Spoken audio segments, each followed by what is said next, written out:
when I was posted in Karachi for 3.5 years, I was treated as if I was some kind of a spy. Two Pakistanis always tailing me. I used to go in my car and they were on a motorcycle and they would tail me wherever I went. Canada में उनके prime minister जो थे Justin Trudeau, वो जो vote bank politics play कर रहे थे, Justin Trudeau did not have a majority in the Canadian Parliament. Many in the Pakistan army feel that they can defeat India. Yes. But there are many others who think that a full-fledged war would not be in their interest. Yes. So they want to wage covert warfare, and that covert warfare is through terrorists, state-sponsored terrorists who belong to organizations like Lashkar-e-Taiba, Jaish-e-Mohammed.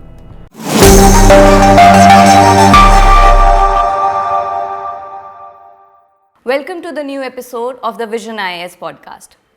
In present times, as we stand on the cusp of a new era, India stands before the world not just as a nation with a rich history, but as a dynamic force poised to shape the global landscape.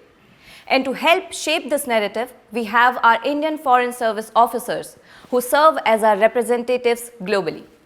Today, we are very honored to welcome one such distinguished retired Indian Foreign Service officer, Mr. Prabhu Dayal, who had a remarkable career spanning decades. Since joining the service in 1976, Mr. Dayal has held key diplomatic positions, including the ambassador to Morocco and Kuwait, as well as the Consul General in Dubai. His extensive service also includes postings in Egypt, Pakistan, Iran, and India's permanent mission in Geneva. Also in 2008, he assumed leadership of Indian Consulate in New York. So, welcome to the VisionIAS podcast. We are very excited to have you with us today. Thanks for inviting me to your show. I am indeed honored that you have given me this opportunity to talk to you about various aspects of the Indian Foreign Service and about my own career. Thank you, sir. Thank you so much for your time. Sir, you have served the nation for nearly 4 decades and, as I mentioned, in many important roles in key positions. So, can you take us back to the beginning and tell us what motivated you to join the foreign services? Because अक्सर India में हम देखते हैं कि the civil service aspirants, they prefer to join IAS or IPS just to stay close to their families or to enjoy the prestige and privilege that these roles have to offer while staying within the country. Well, you know, I was a student of world history and I was always fascinated by the developments which took place outside our country and which impacted us.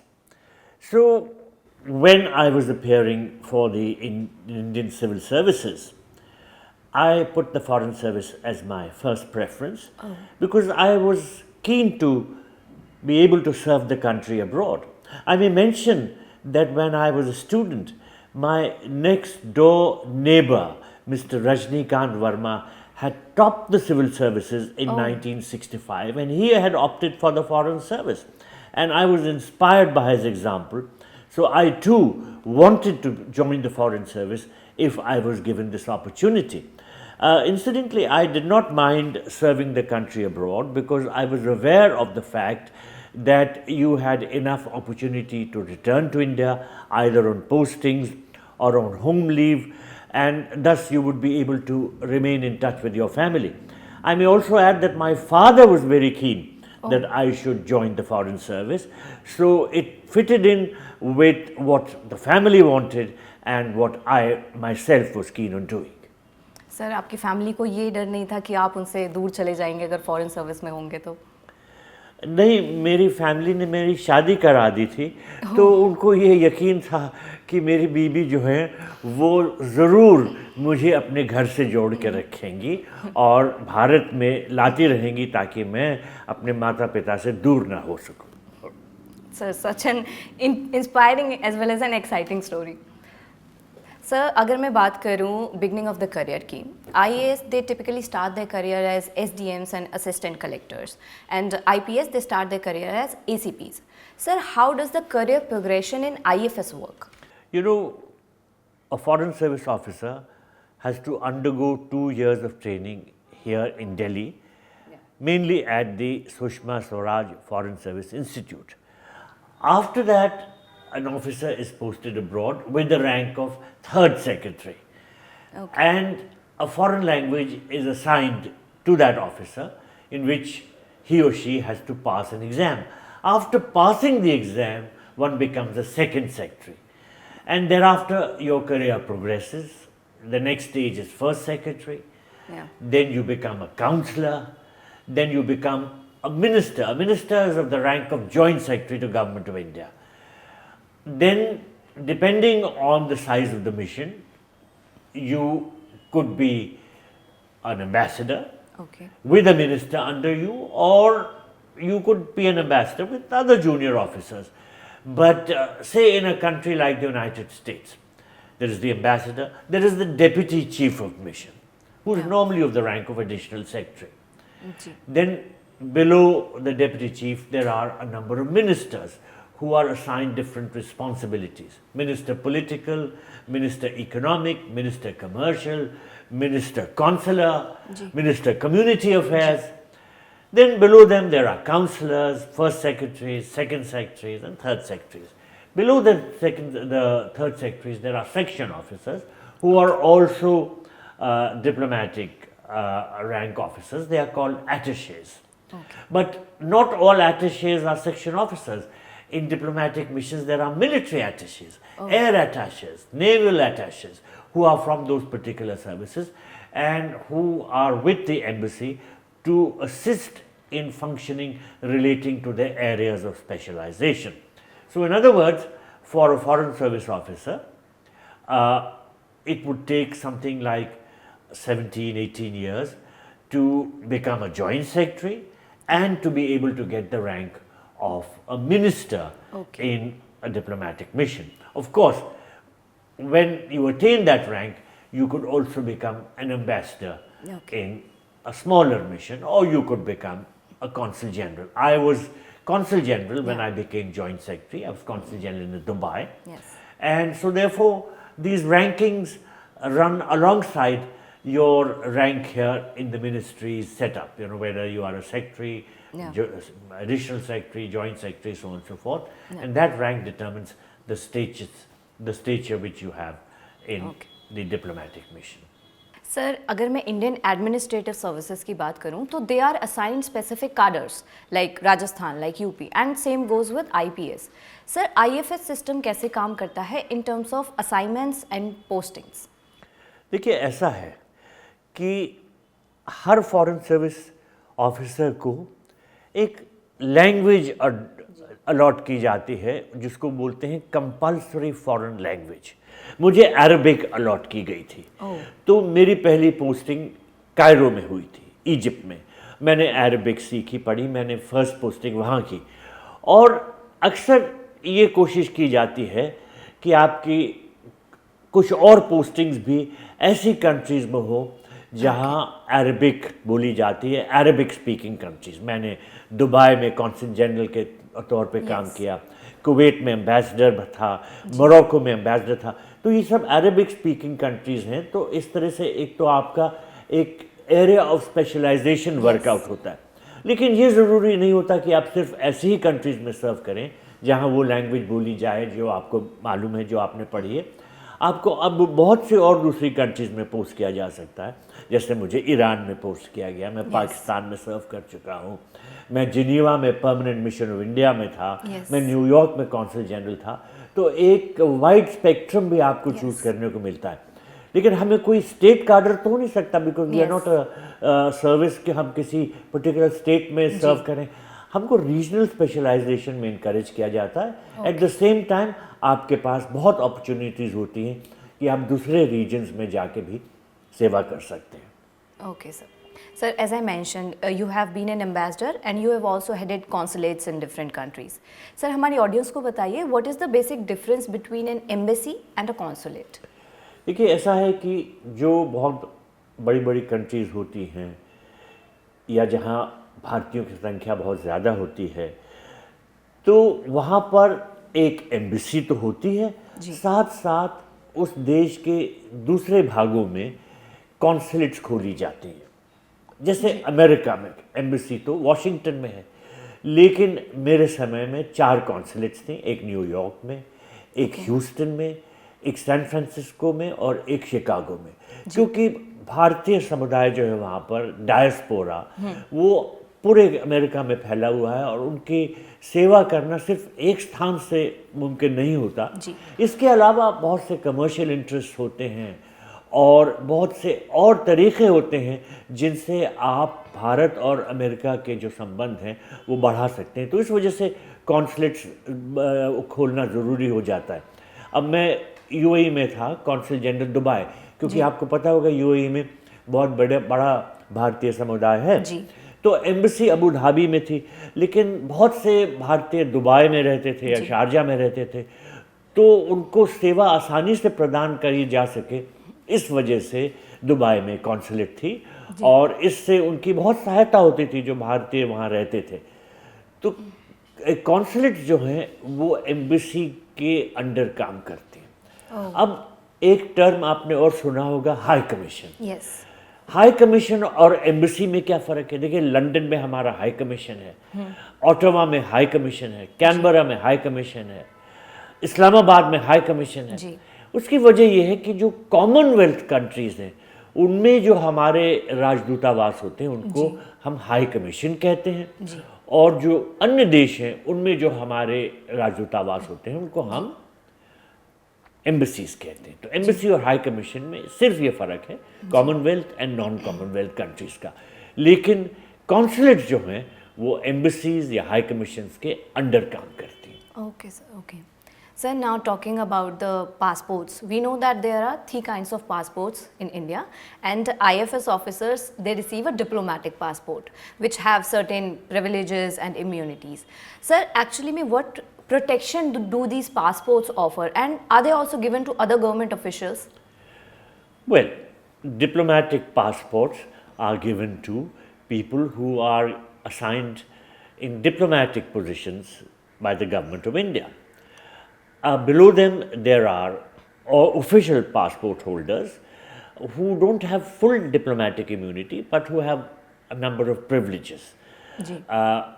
Some of the clerical level functionaries in the embassies and high commissions and consulates, they have official passports. And there is a third category which is an ordinary passport, which most citizens are eligible to get. They have to apply and they get that passport, which is blue in color.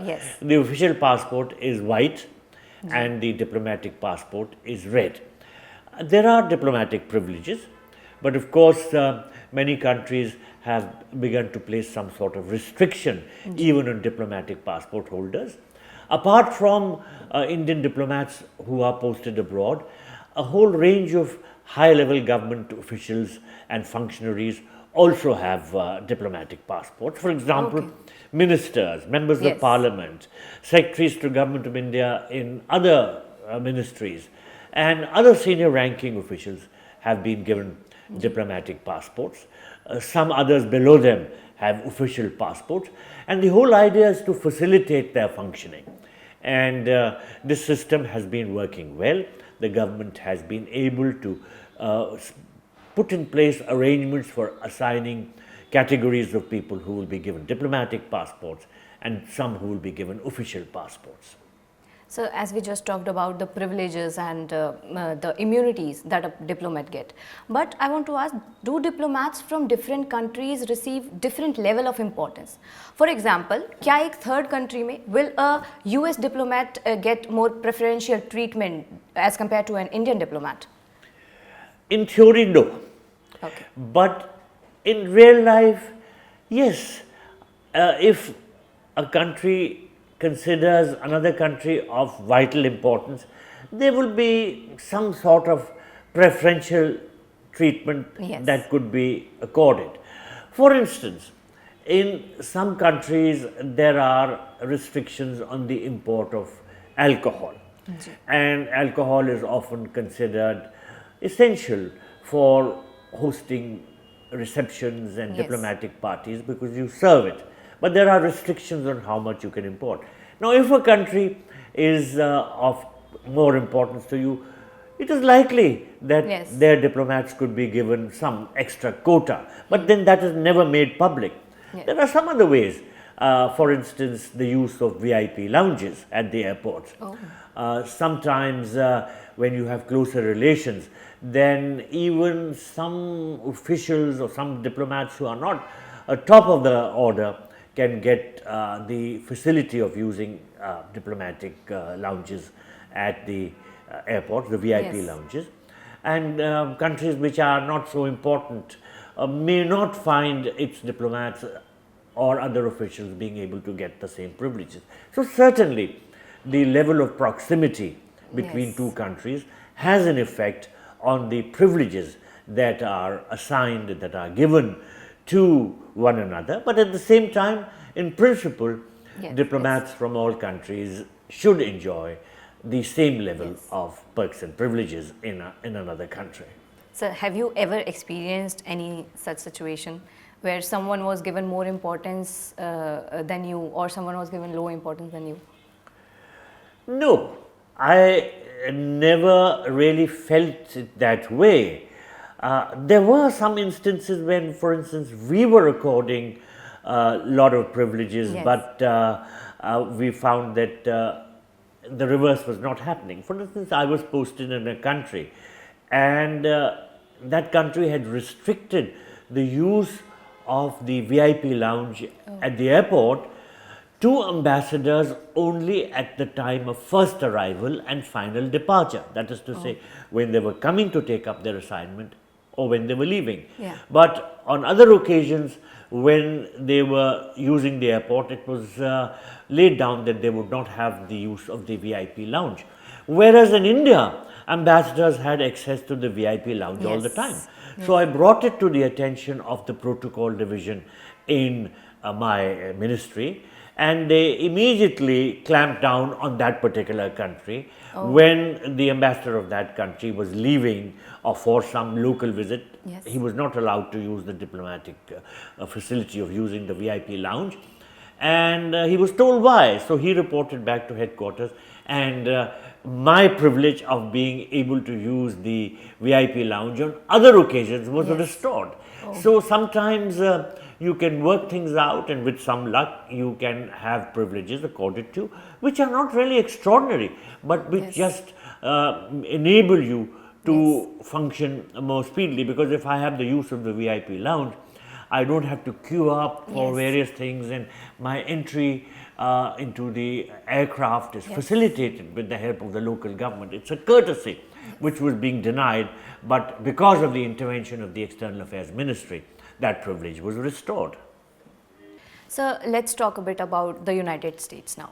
So, how do you think the relation between India and the US has evolved over past 2 decades, particularly in the aftermath of 9/11?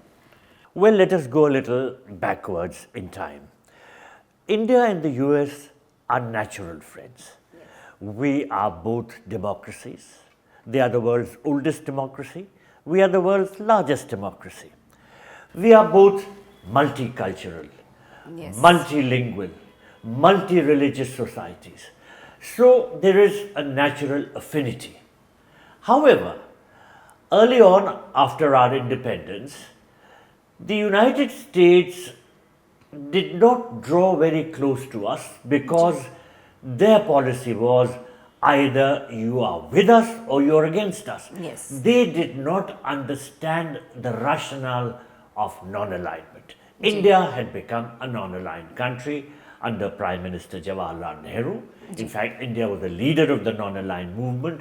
But the United States said non-alignment is not relevant to us. Either you are with us or you are against us. So they drew closer to Pakistan. And Pakistan was a partner with them in some regional alliances. This naturally came in the way of a bilateral relationship. We found that the United States was siding with Pakistan and against us on a number of occasions. However, After the Cold War ended, the blocs began to disappear and the United States began to review its policy towards other countries, including to India. Now, for instance, President Jimmy Carter had visited India in 1977 or 78, I think.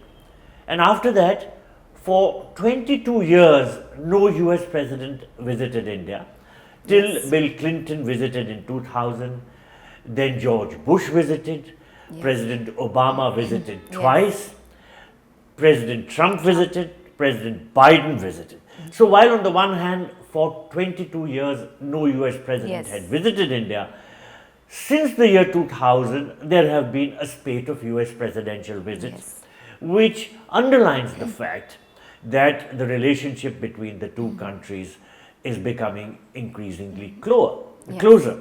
Now, I may mention that there are certain very important factors which naturally bring the relations between the two countries closer and closer. The role of the Indian diaspora in the United States is very important. They have done well and they have earned respect, and therefore the factor which can bring about a closer relationship is very much present in the fact that the diaspora has been successful. Then again, India is the world's largest importer of defense equipment. The United States is the world's largest exporter. Now, at one time, we were sourcing our defense requirements entirely from Russia, earlier the Soviet Union. The United States was not in our list of suppliers. But as the relationship has drawn closer, the US has begun to look at the huge Indian defense market. And this, without doubt, is a factor that draws the two countries closer together. The size of the overall Indian market is very important also, because many countries view a closer relationship as something that functions in their favor, that works in their favor. Now, President Trump is a businessman. He has said again and again, especially in his first term, that he will follow a transactional foreign policy. He will see what is in the interests of the United States in terms of its business requirements. Now, the fact that India is a big market, the fact that we are such a big importer of defense equipment naturally draws the United States closer to us. And the aspect of cooperation in the defense sector has become very, very important in the bilateral relationship now. Let me mention that we often hear of the deep state of the United States. And in the composition of that defense, the deep state, the defense manufacturing sector is very important. And the deep state, therefore, has an interest in a closer relationship with India. So I feel that regardless of which party is in power, whether we have a Democrat in the White House or a Republican, the bilateral relationship between the United States and India will have bipartisan support. And we are witnessing that because regardless of who the president has been, the relationship has drawn closer. Now, today, there are concerns about the deportation of migrants. But these are illegals, and illegals have no right to stay in any country. These are illegal immigrants. At the same time, there are some concerns that, for instance, Trump would be imposing tariffs. He has already imposed a lot of tariffs on other countries, and there are concerns what he would do vis-a-vis India. Well, you know, there are some concerns within the United States on imposing more and more tariffs, because that increases the costs for consumers in the United States.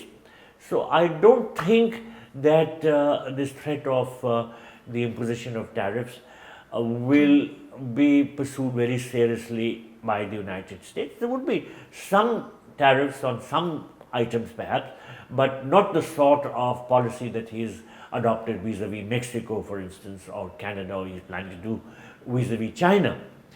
I think that the bilateral relationship will strengthen. There are already indications that Prime Minister Modi will be visiting the United States. In fact, the US authorities have said that the visit is likely this month. Our government is going to make an announcement, I understand, sometime. And when the Prime Minister visits another country, you can see how the relationship is strengthened. And I expect a lot of good to come out of Prime Minister Modi's visit to the United States during the second Trump presidency, and the relationship, I think, is poised to go forward. But at the same time, as I said, the US has its own interests, and certainly the sector relating to Indian arms acquisitions is very important. Not all countries can afford to buy the sort of expensive weaponry that the United States wants to export. At the same time, not every country has the sort of dangerous geopolitical environment that we have. We have two nuclear weapon states as our sworn enemies in our neighborhood. We have eased some tensions with China, but let's not forget that their long-term policy is certainly very harmful to India, because they are expansionist both in terms of their territorial designs and their economic policies. And that territorial expansionism plus their economic expansionism affects us very adversely. At the same time, there is Pakistan, where the deep state, which is the army, has vowed to inflict 1,000 cuts on India. They have said, we would like to bleed India by 1,000 cuts. And they have been pursuing this policy of state-sponsored terrorism. They are a nuclear weapon state. We have had a number of armed conflicts with them. So the dangers in terms of our geopolitical environment remain there always. So we need state-of-the-art weaponry. We have diversified our sources of weapons acquisitions. We have bought weapons from France, from Israel, and from the United States. And the US does realize that India's potential as a market for sophisticated weapons is very much there, and this is certainly one factor which propels them towards a closer relationship. So in my view, the relationship between India and the United States will continue to strengthen, both because of the needs which we feel in having a close relationship. We have a large diaspora there. We have geopolitical interests which very often coincide with those of the United States, and at the same time the US has similar interests.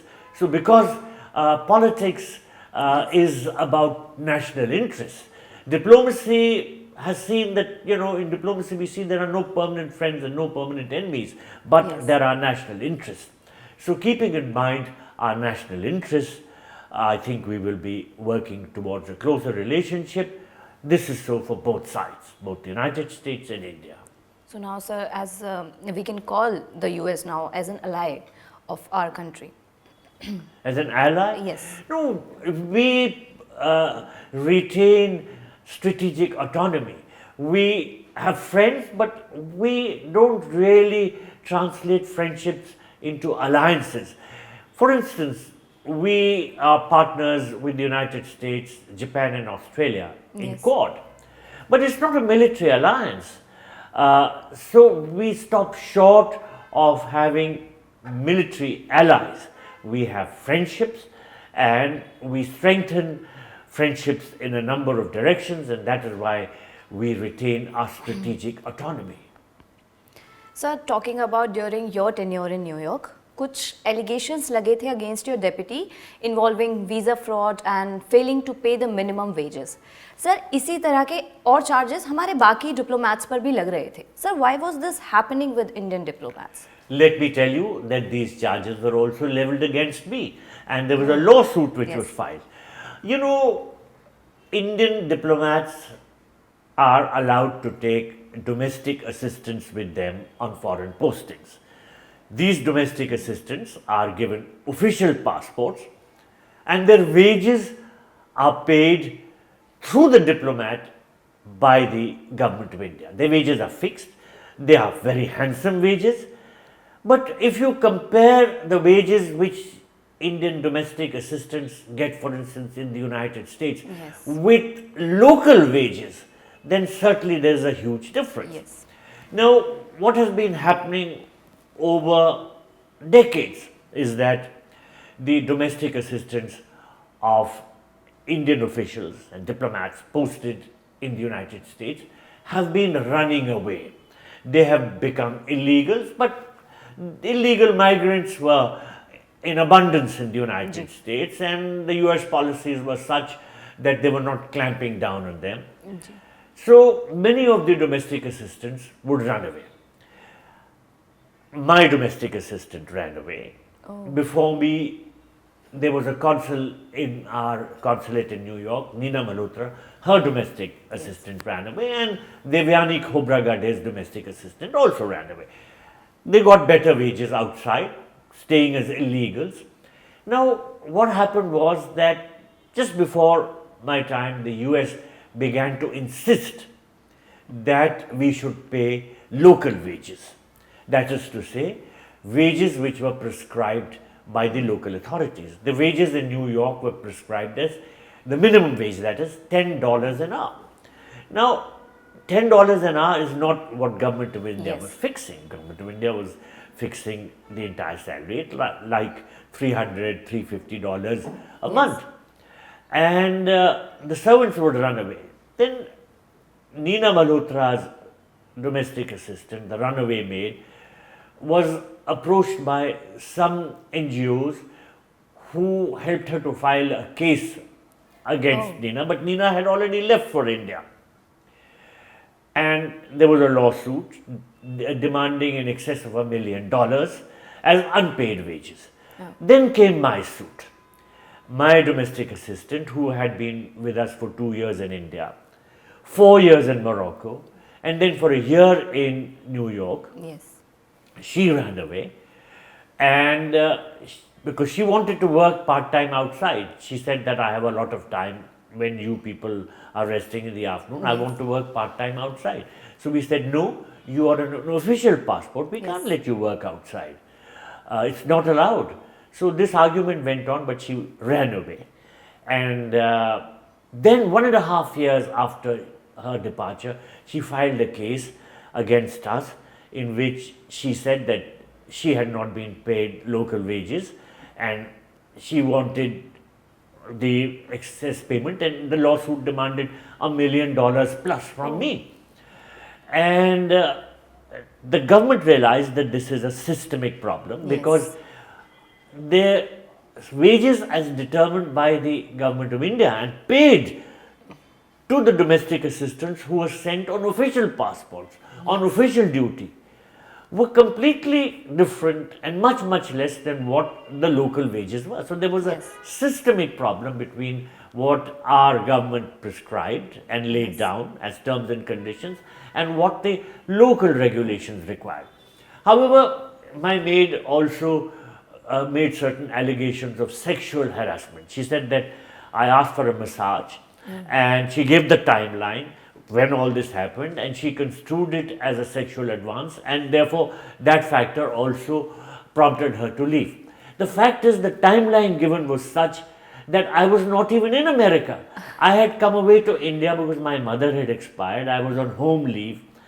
I was not in America. So it was a totally fallacious and fabricated allegation. And when the media asked me, I had referred to them both my passport and the timeline mentioned in the case.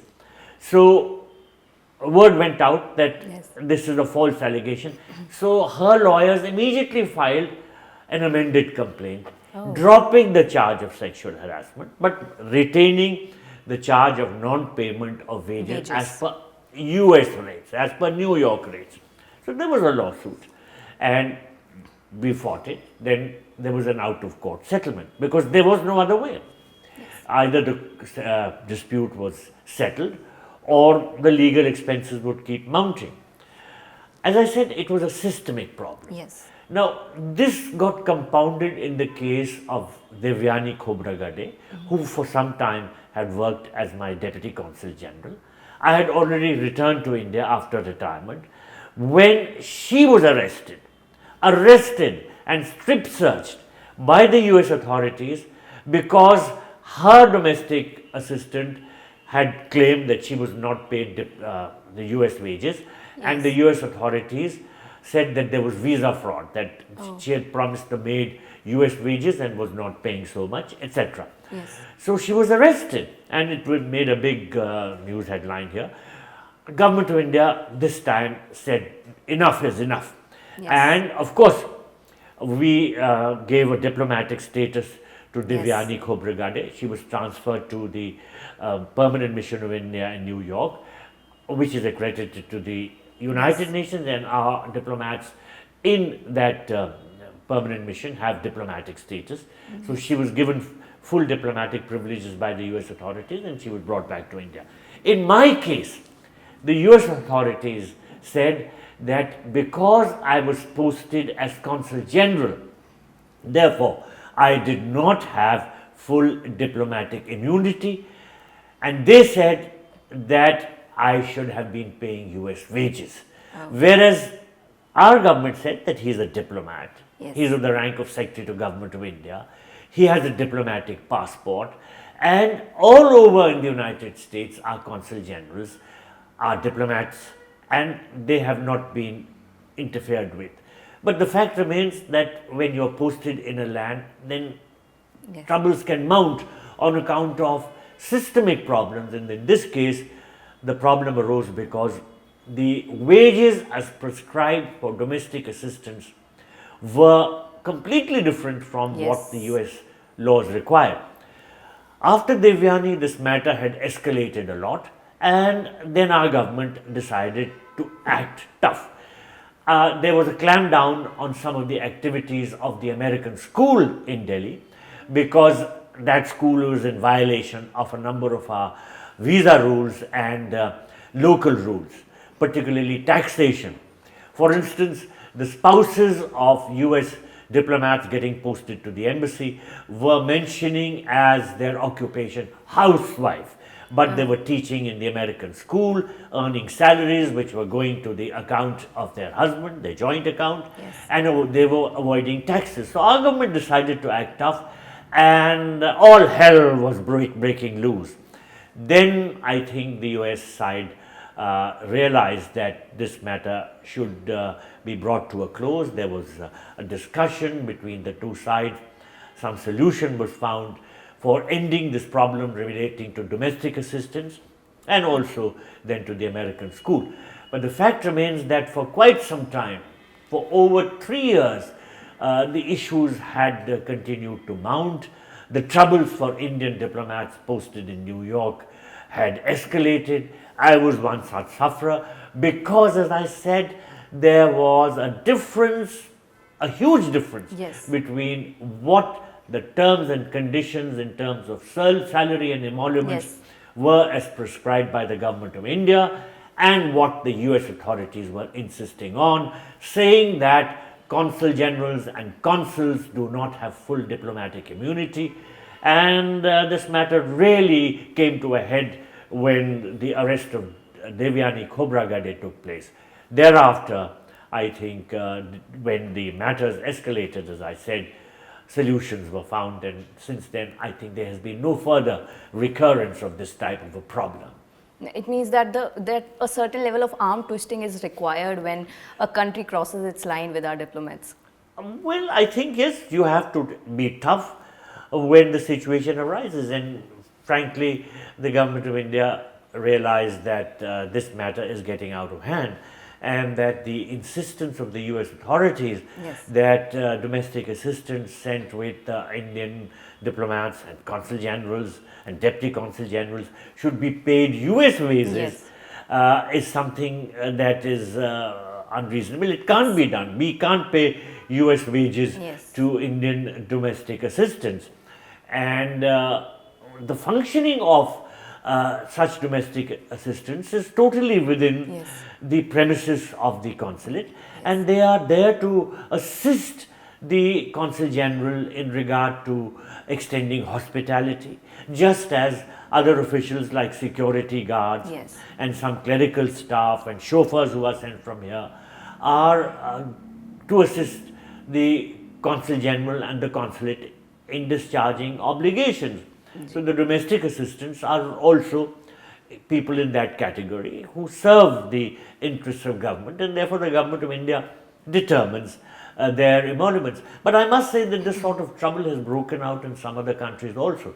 For instance, the former Indian High Commissioner to Australia, Mr. Navdeep Suri, after he had left Australia and come to the United Arab Emirates, a lawsuit was filed against him by his runaway domestic assistant, and the Australian courts had passed a judgment against him because they said that he was not paying the wages which were prescribed by the Australian authorities.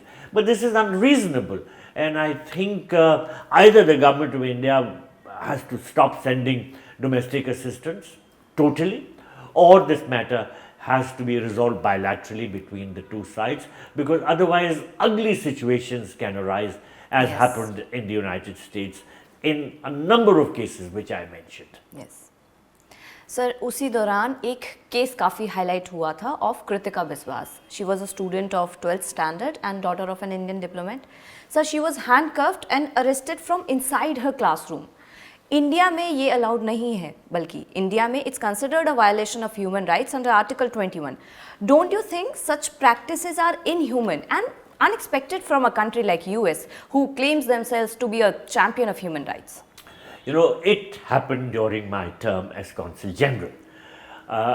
Kritika Biswas's father, Mr. Biswas, was a diplomat who was working in the consulate, and his daughter was arrested from her classroom. Yes.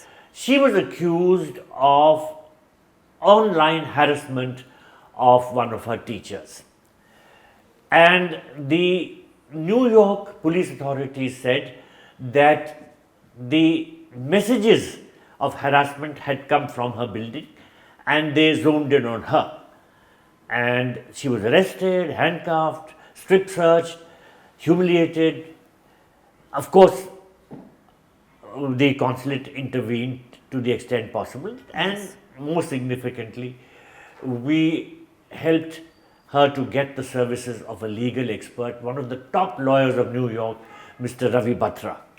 He fought her case, and it was discovered that in the building which she resided in the apartment building, it was not she, but a Chinese origin student who was sending these inflammatory messages of harassment online to the class teacher. They both had the same class teacher, but for whatever reason, racist reasons, the Indian girl was accused when a Chinese origin student was the one who was guilty. And that too without evidence. And without evidence. And then the matter went up. The case was settled by the United States side. A very sizable amount was paid to Kritika Biswas, and it was established that it was not she who was guilty, it was another student, and that she had been the victim of out and out harassment by the New York police authorities. It was really shameful what they did. And as you said, this would never have happened here, that the child of an American diplomat would have been subjected to such harassment. Yes. But this was really the worst possible thing that could have happened, along with, of course, the arrest of Devyani Khobragade, who was the Deputy Consul General and acting Consul General in New York when this happened. So these were very unfortunate occurrences, and I'm glad that the government has been able to step in firmly now in order to avoid the recurrence of such things. So, US has been very critical of India's stance on Russia-Ukraine war, and Western media is also propagating that we are indirectly fueling the war through our energy trade. However, we have been efficient in tackling those allegations. So still, how all this has influenced the current world perception of India? Well, first of all, let me tell you that we have made it clear to all concerned that we pursue a policy of strategic autonomy. And if we were buying oil from Russia, when the Western countries had put sanctions against Russia, it was because we believe that our interests were served by purchasing such oil, and that we have the right to pursue our interests because we maintain strategic autonomy. Now, as regards the war between Russia and Ukraine, even Donald Trump has said that this war would not have happened but for the faulty policies of the United States itself. And he said that he will bring the war to an end on the first days of his office. Of course, that has not happened. But there is no doubt that there are some things which the United States could have done to prevent the outbreak of this war. First of all, the moot cause of the outbreak was Ukraine's desire to join NATO. Now, how much of Ukraine's security interests have been served because of this desire to become a part of NATO? How much has NATO been able to assist Ukraine against Russian onslaughts? Let me mention that Trump is himself not a believer in NATO, and he would not have let Ukraine pursue its desire to become a NATO member. Moreover, the war kept getting fueled because of Americans' weapon supplies to Ukraine. Now, did we play a role in prolonging this war or in the outbreak of the war? No. Yes. The United States itself has been much more responsible for Fueling the this war. outbreak of the war and for fueling it.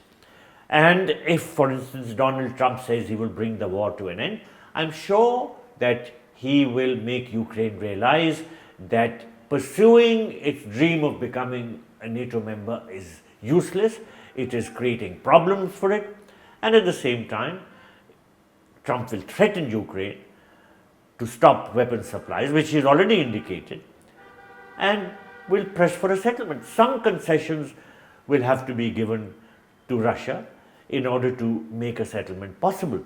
Yes. But in any case, to come back to your question, India was not responsible for the outbreak of the Russia-Ukraine war. Yes. The US is much more responsible in that context. The US has a responsibility which it cannot disown for having led to the outbreak of the war and for the war getting prolonged endlessly. So, I think our position in regard to the Russia-Ukraine war was very clear. We repeatedly said at the highest level, our Prime Minister said, this Yes. is not an era of war. Other countries, unfortunately, were not realizing this and were creating difficulties for themselves. Now, as regards our purchases of Russian oil, we refined the oil Yes. and exported to Europe, and it helped them to meet their energy needs. How would Europe have fared if we were not supplying some of its energy requirements? They would have been badly off. So any criticism that is leveled against India in this regard is baseless, and it shows a lack of understanding of what India's policy is.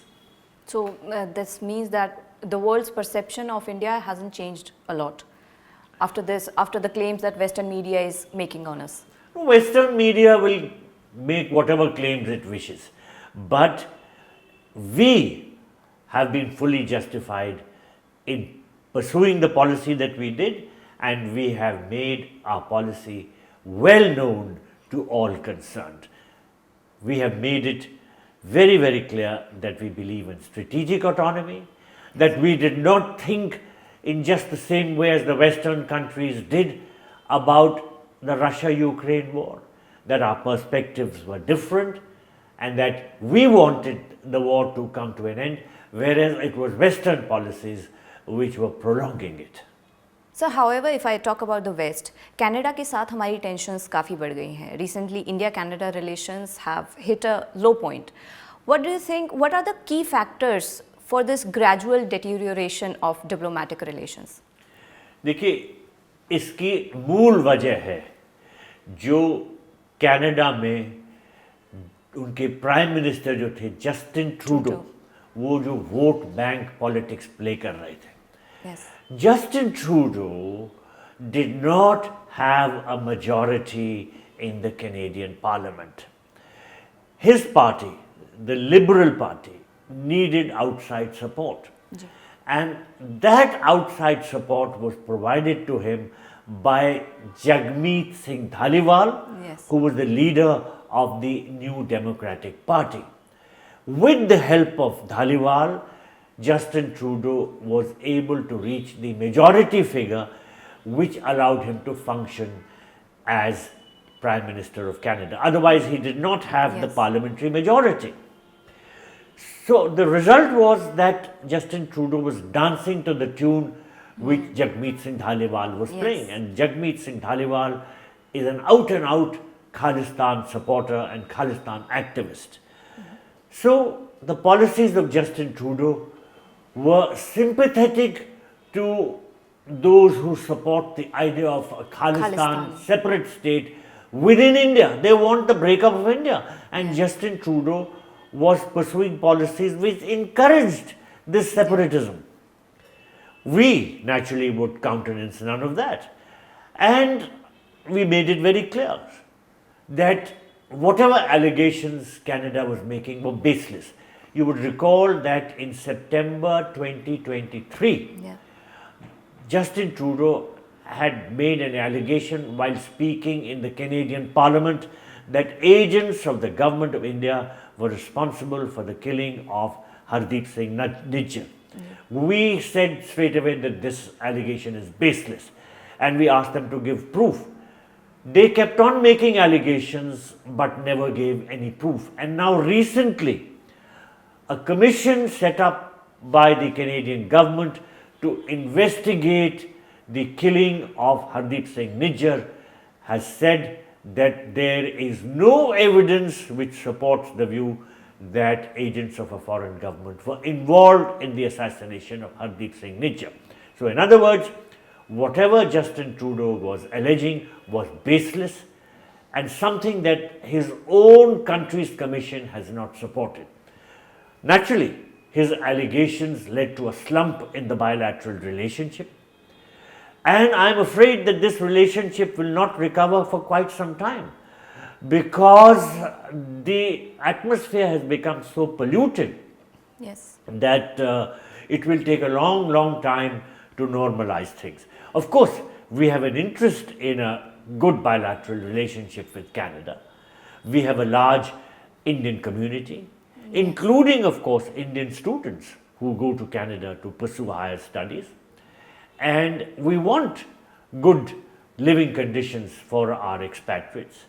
There is a large Canadian community which is of Indian origin, and their welfare also lies in good bilateral relations. For instance, the grant of visas to visit India for Canadians who are of Indian origin. If they want to visit their parents or other relatives, they may need visas. And if the relations are not good, then naturally there are impediments that come up in this regard. So, we want a good bilateral relationship. Unfortunately, it is not we but the Canadians who have been responsible for the deterioration in the bilateral relationship, and which, as you said, has sunk to an all-time low. I want that the Canadian side should give a hard look to the existing realities and review the matter, and it should say sorry to India for whatever it has alleged, because these allegations have been baseless and they have been motivated by vote bank politics which Justin Trudeau was indulging in. Sir, as you mentioned, the Khalistani leaders. So, the Khalistani movement is thriving over there. So, why is it resurfacing back and back again? Because of political reasons. There are Indian origin people who live in Canada and also in the United States. Some of them have dual citizenship, like Pannu, Yeah. Gurpatwan Singh Pannu, who heads this so-called Sikhs for Justice organization. And people like him motivate others to carry out anti-India activities. Let me mention that the Indian consulate in San Francisco was attacked and a part of the consulate was burnt. Yeah. And this is completely unforgivable because it is the responsibility of the US authorities to protect us. the premises of embassies and consulates. Yes. So we have taken up this matter with them very strongly. The fact remains that some of these people like Gurpatwan Singh Pannu and Jagmeet Singh Dhaliwal in Canada, for instance, they have local clout. They matter to some of the local politicians. They are given patronage and they are able to carry out anti-India activities right under the nose of the concerned authorities. In the case of Jagmeet Singh Dhaliwal, he was doing it with the full knowledge and help of Justin Trudeau. And in the case of Gurpatwan Singh Pannu, he has carried out his anti-India activities right under the nose of the US authorities. So there has to be a clampdown by the authorities of these countries. But frankly, unless that happens, the relationship might slide downwards again. So, as we are talking about Western countries, they often claim moral high grounds on global conflicts. However, if we look into the history, Britishers have looted and exploited many countries, including India. If I talk about the US, even today the African American citizens in the US, they face discrimination as highlighted during the Black Lives Matter movement. Sir, how do you view this contradiction? Well, you know, the European society has always been exploitative. European countries colonize a whole host of other countries. Yes.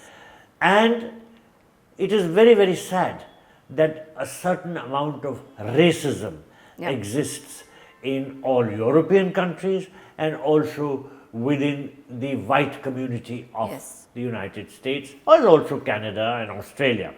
There is racism which is very evident. And this is something that still causes a lot of division and a lot of hardship for people who belong to colored communities. Now, as far as the exploitative nature of European countries in the past is concerned, they are not doing anything which would indicate that they want to atone for all the wrongs that they have done. They have enriched themselves, they've impoverished the colonies, and they feel that there was nothing wrong that they did. Frankly speaking, we have to build ourselves. We have to make ourselves relevant and powerful, and we should matter to the others. And I think India is on that path. India's development is such that it has increased our relevance globally, and it is now these countries who are turning to us because they feel that we can help them in their needs. For instance, we have a large community of highly skilled workers and professionals. And if you go to the United Kingdom, for instance, you will find that Indians are doing so well in all walks of life, as indeed in the United States. Indians in these countries have done exceptionally well in all categories, whether it's as scientists, as teachers, as doctors, engineers, professionals, you name it. So the respect which they are earning is because of their high skill level, and this in turn makes India's relevance increase.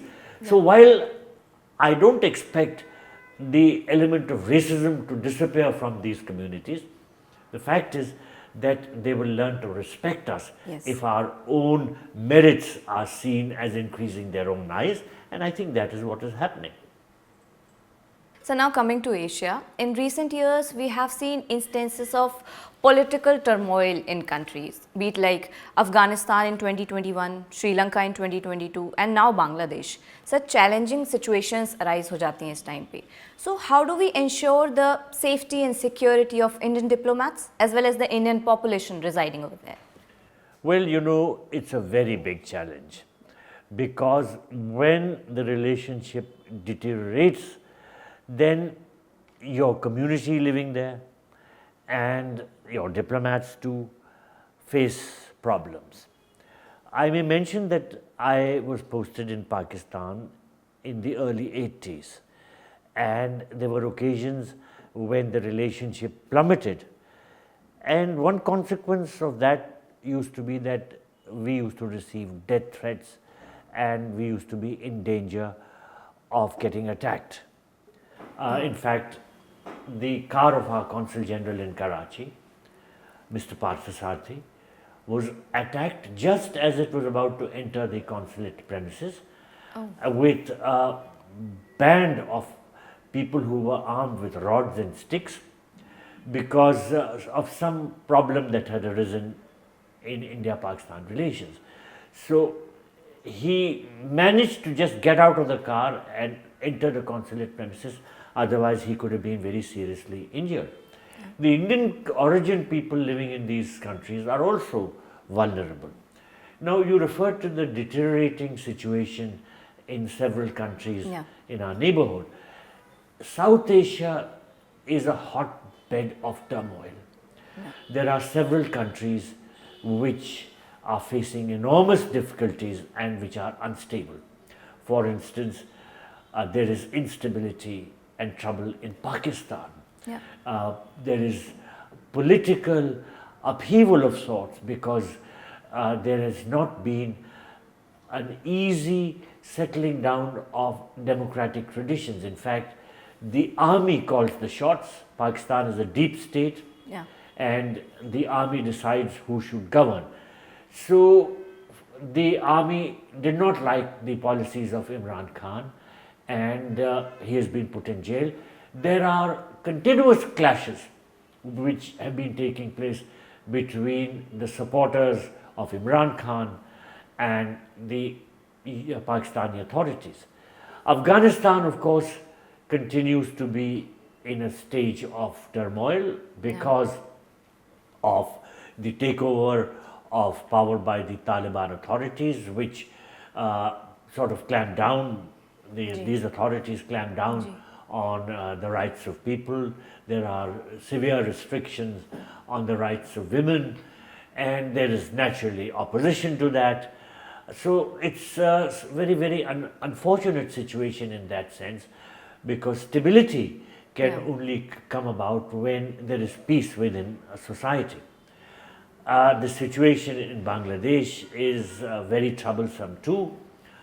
The ouster of Sheikh Hasina was because of street violence, street protests, and there was a sort of an outbreak of violence which was unprecedented, and Bangladesh is not settling down into stability and order. In fact, there is a continuous upsurge of violence and disturbance in Bangladeshi society. The minority communities, particularly the Hindus, are very vulnerable, and there have been a series of attacks on them. So India is naturally very concerned about all this. India wants a stable and peaceful environment.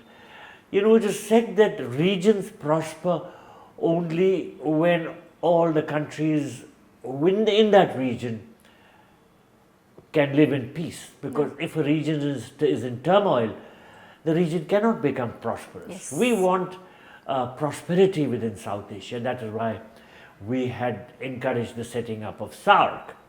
And when Pakistani state-sponsored terrorism was disrupting bilateral cooperation, then we found that progress in SAARC was not possible, and we facilitated the setting up of BIMSTEC, which is again a regional organization but focused on our Act East policy. Now, if there are troubled relations with Bangladesh, if there is internal turmoil in Myanmar, then even BIMSTEC doesn't have a very good future. So unfortunately, all our attempts at making South Asia more prosperous and for facilitating regional cooperation, these have been hampered by the internal developments in many countries, including, of course, countries like Afghanistan, Pakistan, Bangladesh, Myanmar, to some extent, Sri Lanka. And I feel that unless these countries can stabilize, the concept of regional progress, regional stability and cooperation will be impeded. Sir, as you mentioned that instance, it must be difficult for diplomats who are stationed in a country that is considered an adversary for our country. For example, Pakistan, China. So how is life like for them? You know, life is always difficult. When I was posted in Karachi for 3.5 years, I was treated as if I was some kind of a spy. You know, when I moved around, there were two Pakistanis always tailing me. I used to go in my car and they were on a motorcycle and they would tail me wherever I went. And it was little obnoxious because if I went to a shop, then after me they would go into that shop and harass the shopkeeper. Why did I come here, etc. all that. So people were not so keen to have us visit them. So our social life was also impeded. But there were some amusing incidents also. Let me recount one of them. Yes, sure. As I said, my car always was tailed by these two Pakistanis on a motorcycle. One of them was always driving, the other was sitting behind. And I was returning from a dinner and it was night and my car got a flat tire. And I had never changed a flat tire. I mean, you know, I didn't know how to do it. So I didn't know what to do. And suddenly I realized, and I saw these people, they had stopped 50 yards behind me. So I got a brainwave and I walked up to them and they were a little flustered to see me coming. But I said, please come and fix my punctured tire, please replace it. So they looked at me, what is this man saying? I said, look, if I don't move from here, you don't move from here. So it is best that you come and help me. So they came, they fixed my flat tire and I went home and then they went home. So this is an amusing incident, but it reflects the sort of, you know, observation, the sort of surveillance that is mounted on us, and that can be very, very obnoxious.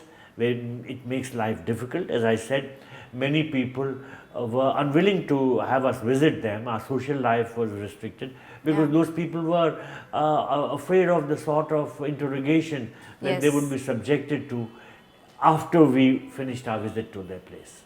So, as you have mentioned Pakistan, so what is the current state of India-Pakistan relations? Unfortunately, the relationship is not good at all. And the fundamental reason for that is the state-sponsored terrorism which Pakistan indulges in. You know, Pakistan's army has been speaking of bleeding India by 1,000 cuts. And the fact remains that many in the Pakistan army feel that they can defeat India. But there are many others who think that a full-fledged war would not be in their interest. So they want to wage covert warfare, and that covert warfare is through terrorists, state-sponsored terrorists who belong to organizations like Lashkar-e-Taiba, Jaish-e-Mohammed, and they are infiltrated into India after the army trains them. The army gives them weapons, the army gives them weapons training and pushes them into India to carry out subversive and terrorist activities here.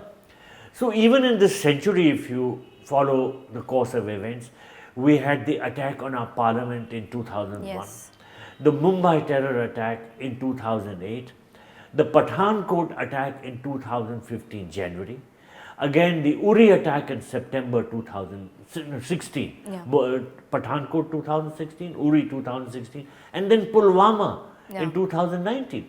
All have been masterminded by the deep state of Pakistan, which is the army.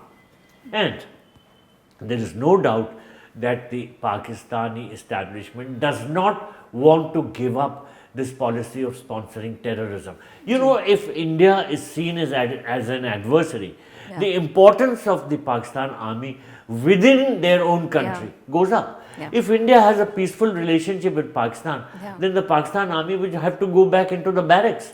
So where would its importance go? If there is hostility, the army calls the shots on everything because it projects itself as if it is the defender of Pakistan, that it is the one that really matters, and the civilian authorities don't count.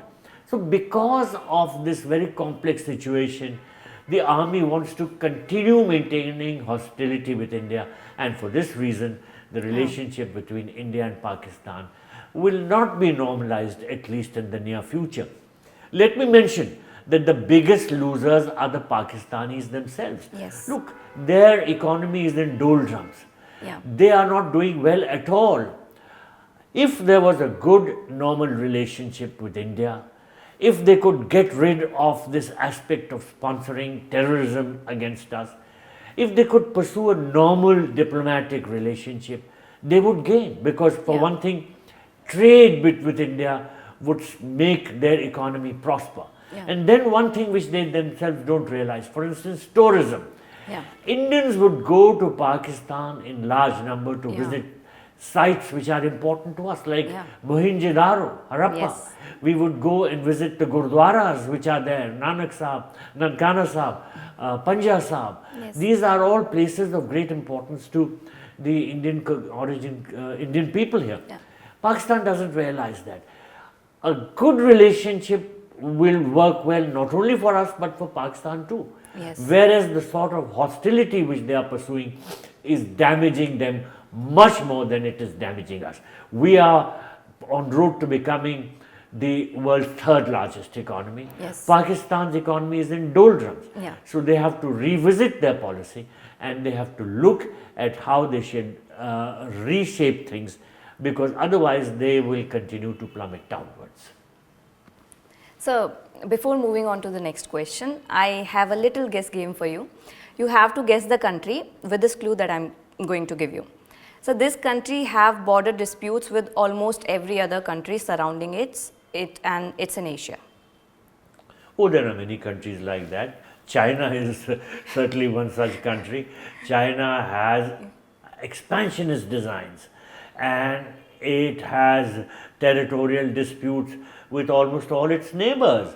And I don't think that China is going to give up this policy of territorial expansionism, because that is what it dreams of. You know, it wants a much greater China.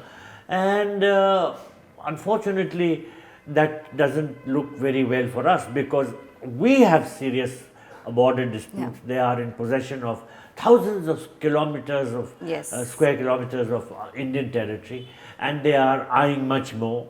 They want huge tracts in Ladakh and in Arunachal Pradesh, and there is border tension as a result. They are expansionist.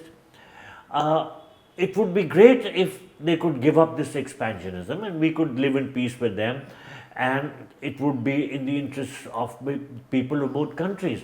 But unfortunately, Chinese expansionism is here to stay for some time.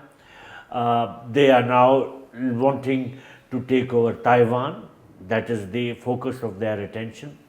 But then, as you said, they have territorial disputes with almost all their neighbors, and this makes the region very, very volatile. So, as you guessed it correctly, it's China, and it employs strategies like string of pearls, salami slicing. Sir, can you please explain these tactics for our audience?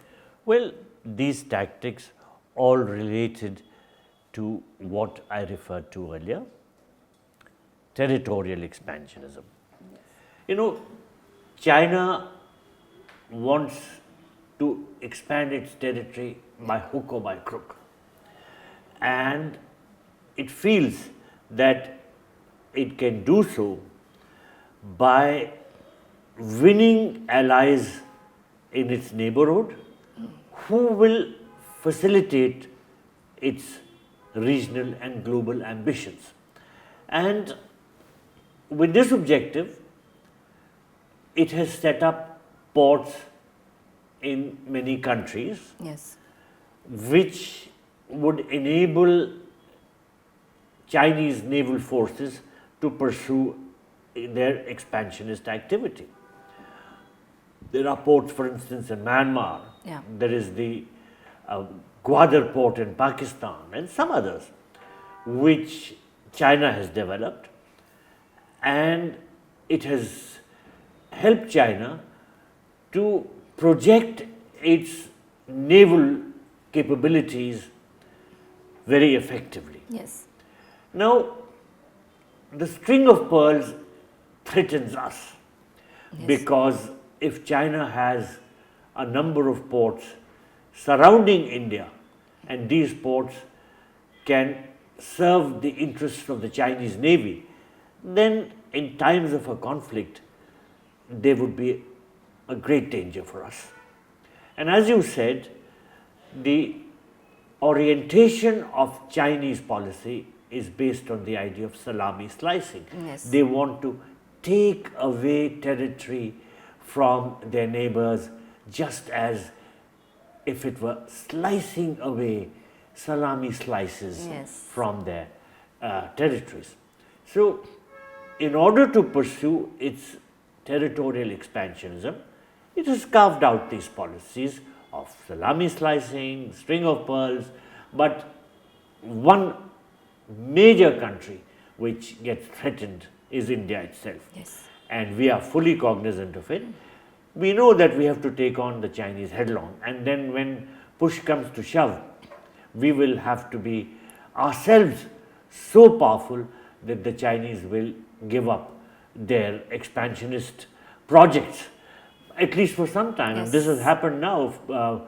We had this great clash with the Chinese forces at our border, but now there has been disengagement. There is talk of de-escalation, and hopefully there will be de-induction. But we will remain prepared, or at all times, for any Chinese expansionist designs which manifest themselves, and we will be prepared to take on this expansionism. For that reason, we have to step up our own preparedness, and we are doing so. So, as you mentioned that you have served in Pakistan also, and you must have had interesting experiences there. Can you share some stories? Well, you know, I have narrated some incidents in my book, Karachi Halwa.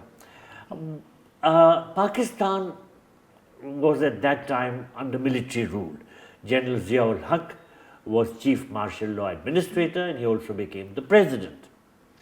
Now, people could not speak out openly against him, but the Pakistanis have a sense of humor, and I have listened with great fun at some of the incidents which they would narrate within their parties, within their houses, and of course which would lighten up the atmosphere. You know, one such story is about a person ringing up President Zia at midnight, and the person says, Mr. President, please repair my TV set. So the President is very angry. He says, why do you call me? Go and take your TV set to a mechanic. He says, no. I've shown it to all TV mechanics and they say only President Zia can fix it. So he says, what is this? Okay, I'll tell my Pakistan television people, you show your TV set to them. They say, no, I've shown it to them also. And they say only President Zia can fix it. So by then President Zia is very intrigued. He says, what is wrong with your TV set? So the reply is, you know, there is a mullah which has got inside my TV and he doesn't come out. So please help me. Because this was how the Pakistanis saw the process of Islamization at that time. That how the government was forcing Islamist programs through the television. You know, mullahs would be preaching it to them all day. And they didn't like it. Many Pakistanis didn't like it, but there's nothing they could do. No. But that didn't stop them from making fun of what was happening in their country. You know, another incident is that President Zia's barber would come to shave him every day. And when he would be shaving, he would ask President Zia, when are you going to have elections?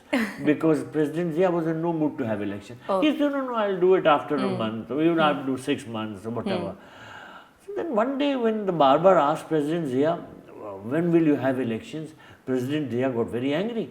He was in a bad mood, so he said, why does it matter to you when I have elections? You're just a barber, you're not a politician. Why are you asking me when I should have elections? So the barber says, no, it's no concern of mine whenever you have elections. But when I mention the word election, your hair stands up and it becomes easy for me to shave. So this is again something that the Pakistanis were saying, and there was humor in their society. And since I lived there and I attended some parties in the homes of Pakistanis, I heard their jokes, their humor at their government, but there was nothing that they could do because it was a military regime, and the military regime said everything and did everything which it pleased. And while they could have some fun at the expense of the rulers, there's nothing that they could do to change the government. So humor continues in the political regime and the diplomatic regime. I'm sure, yes. Diplomacy is, of course, full of humor, and diplomats are supposed to be people who can enjoy humor. And sometimes you are in difficult situations, but you find ways to come out of that. It's a very exciting career. Sir, talking about the international organizations now, like the UN, WTO, WHO, International Criminal Court, these are often undermined by countries like Russia, US and other powerful nations. Sir, how do you view this influence, and what do you think, what impact does it have on global governance? You know, these global institutions were set up in the aftermath of the First World War. The United Nations, for instance, was set up in 1945. And the world has changed so much since then. As our Prime Minister said in his address at the United Nations, the world has undergone a whole-scale transformation. The world is completely different today as compared to what it was in 1945. But unfortunately, these global institutions have not been able to change with times. Now, the Security Council, which has 15 members, also has within these 15, 5 permanent members. And these 5 permanent members were the countries which were victors in the Second World War. And these were the United States, United Kingdom, France, China and Russia. These were the victors in the Second World War. Since then, the world has changed. India was a colony. India was not even an independent country in 1945. India became independent in 1947. Today, India is the world's largest democracy. It is considered the 3rd largest economy in terms of purchasing power parity. And India has been rendering great service to the global community. It is considered the voice of the global south. India has sent peacekeeping missions. You know, India's soldiers have assisted UN peacekeeping missions more than perhaps any other country. But yet, India does not have a permanent membership of the UN Security Council. Now, there is no doubt that the UN Security Council is not able to maintain global peace, and it is not able to fulfill the role for which it was created. But then, this is because the UN has not modified itself to suit the requirements of the times. If India, along with some other countries which matter today, like Japan, like Germany, are admitted to the UN Security Council as permanent members, then the clout and the authority and the global outreach of the Security Council would certainly increase. And I think that this is what the UN needs to do. India has been emphasizing this. So, to sum it up, the UN institutions, particularly the UN Security Council, have not been able to discharge the role that is expected of them because they have not been able to adjust to global realities as they are today. They need to change, they need to reorient themselves, and if that happens, then the capacity of the United Nations to perform its functions will certainly increase very, very visibly. So, taking out a word from this, Global South. India is often considered the voice of the Global South. Sir, how much do you think we have been successful in raising their voices and securing their interest? You know, India has been telling the world that our belief is in Vasudhaiva Kutumbakam. Yes. The world is one family. And we feel that if some members of the family are neglected, then the family cannot be at peace. Yes. There are a very large number of countries which have highly undernourished, highly impoverished sections of society. And these nations are not in a position to assist their people. These nations need the help of other countries which are more fortunate and which are more capable. Now, the countries which need help and which are impoverished are being referred to as the Global South. And India has become increasingly the champion of the Global South countries because we have been trying to promote their rights. And they accept the fact, these countries accept India's leadership because India is seen as a country that has made significant progress, and India is seen as a country which wants to help them when the need arises. For instance, India pursued the policy of vaccine Maitri. When COVID came and these countries needed help, India was among the countries that gave the maximum amount of assistance in terms of COVID vaccines and COVID related medicines to all these countries, including those from the Global South. I understand that we assisted more than 150 countries by giving vaccines and medicines. So that shows our belief in Vasudhaiva Kutumbakam, and that also shows why a whole host of countries which are underdeveloped and which are referred to as the Global South trust us, because they see in India a country which translates its statements into actual action. So, sir, will it be rightful to say now that the public perception of India has evolved over the years and in a positive way? Certainly. A whole host of countries have been supporting India when it comes to a question of India getting a permanent membership of the UN Security Council. Unfortunately, there are some roadblocks which arise in that connection, and one very significant roadblock is the opposition from China. China does not want India to become a permanent member of the UN Security Council because that might undermine China's own hegemony. China feels that it should be the only country in this region which should be a permanent member because it has the ambition of dominating the region. And if India were also to become, then China's prestige and power might diminish. So China is going to be a roadblock, and we'll have to deal with the realities. I think it could be possible in future that the Chinese begin to change their vision of the region.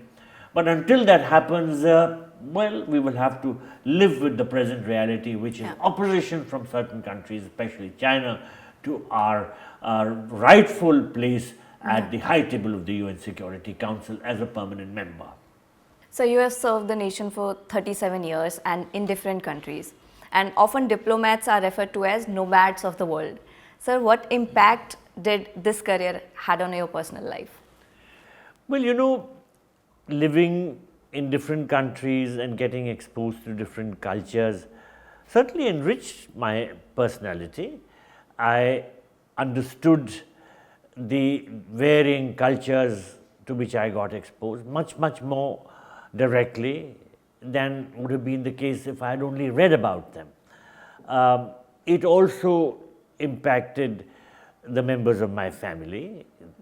Sometimes they were confronted with situations which were perhaps uncomfortable. For instance, when I was posted in Iran, there was this requirement that females above the age of 9 should have their heads covered with the hijab. Yes. Hijab was compulsory for anybody over the age of 5, over the age of 9, if the person was a female. Men didn't have this restriction. So my 9-year-old daughter was compelled to wear the hijab because that was the local regulation. There is a certain restriction which sometimes you have to live with, and sometimes the situation becomes very difficult for you. You know, there are some occasions when diplomats are faced with very unpleasant situations, and when they have to tell the other side something which is harsh. You have to convey a message which is unpleasant.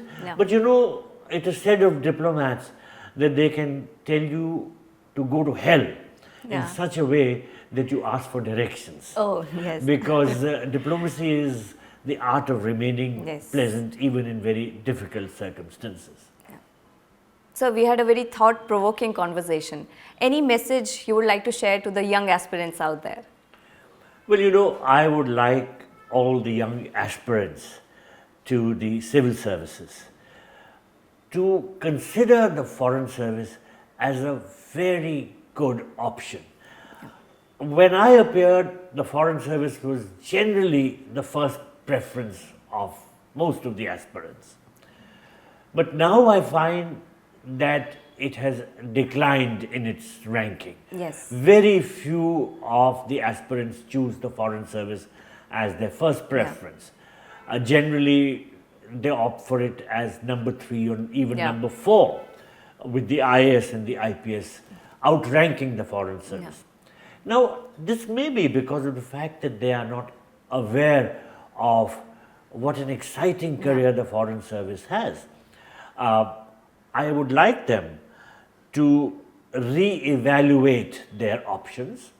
The foreign service gives them the chance to widen their horizon, to serve in different countries, to be exposed to different cultures, and to serve India in a manner that is only possible if you are in the world of diplomacy. There are national interests which have to be taken care of by being posted abroad, and diplomats are able to discharge those functions. So the foreign service is a wonderful career. You were looked after well. Your emoluments are very good. I may mention that apart from the pay, you get a very handsome foreign allowance. Your pay is always determined in US dollars. So I think that life is very comfortable. You get fully furnished accommodation. You get 100% medical coverage. Your children are sent to international schools, and you are given other facilities, like, for instance, domestic assistance to take care of your requirements relating to hosting parties. But the fact remains that sometimes students feel that their English is not that good, and therefore they would not be able to be very effective in the foreign service. But you know, the world doesn't consist of only in English-speaking countries. People are assigned foreign languages such as Arabic or Chinese or Japanese or German, French. So even if somebody is not very good at English, he or she could pick up a foreign language and become very useful to their country as a diplomat by specializing in that particular foreign language. For instance, people can learn Arabic and serve in a whole host of Arabic countries and help to liaise with local governments and look after the Indian diaspora. You know, the Indian diaspora is very huge in the Arab countries. In the Gulf countries alone, there are more than 95 lakh Indians, and they need help, they need assistance. Yeah. And by being an Arabic speaking person, Yeah. an Indian diplomat can liaise more effectively with local authorities and serve the people. So there is a lot of service oriented functioning in the foreign service. At the same time, it's a life full of glamour. You interact with the best, you meet the cream of society while also serving humble people from your own country. Yeah. So it's an intellectual service. You understand global events, you have the chance to report to government what is your analysis. So all said and done, the foreign service has multiple aspects to it, and these are challenges, these are exciting, and I think they deserve the fullest attention from the civil service aspirants. So I would like to encourage more and more bright young people to opt for the foreign service as a career and distinguish themselves in the world of diplomacy. So you yourself had a wonderful career, and we are very thankful for you to spare your time and come to us and talk about your experiences. You parted your knowledge to us. Thank you so much, sir. Thank you.